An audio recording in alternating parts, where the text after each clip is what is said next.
Love doesn't always end with goodbye. Sometimes it ends with silence. This is a story from 1963. A small coastal town in Maine, a solitary lighthouse standing watch in the mist, and two people who believed love could survive anything. But sometimes, timing is stronger than love.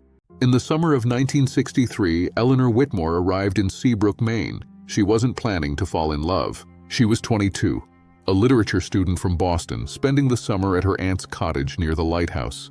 That's where she met Thomas Hale. Thomas was different from the boys she knew in college. He didn't talk much. He worked as the assistant lighthouse keeper. His hands were rough from work.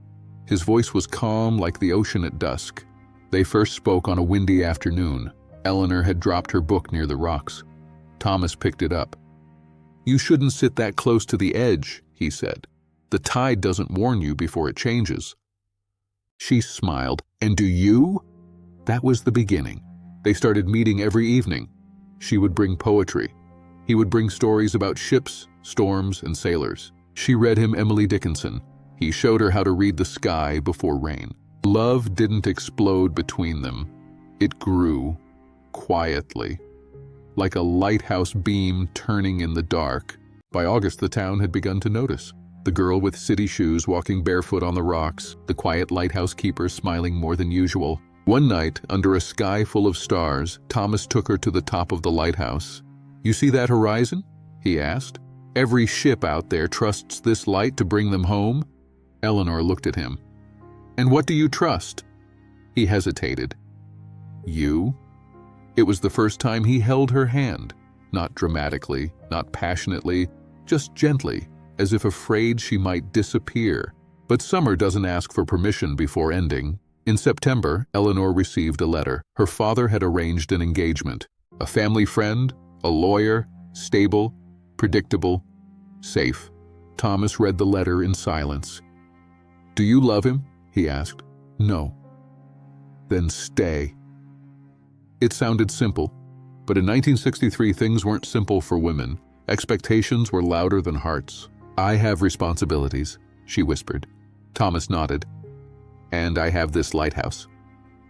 The night before she left, she wrote him a letter, but she never gave it to him. Instead, she folded it and hid it inside one of her poetry books.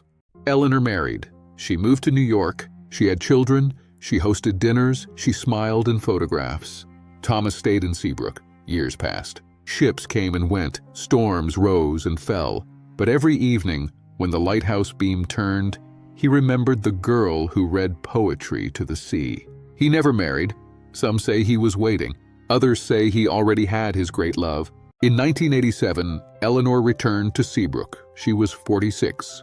Her husband had passed away. Her children were grown. The lighthouse had been automated. Thomas had retired. She found him sitting on the same rocks, older, grayer, but still calm like the ocean. For a moment, they just looked at each other. "No tide warning this time," she said softly. He smiled. "You came back." She reached into her bag, the old poetry book. Inside it, the letter she never gave him. She handed it to him. He didn't open it. "I don't need to," he said. "Why?" "Because you're here." Some love stories don't end. They wait, like a lighthouse, patient, steady, guiding hearts home, even after decades.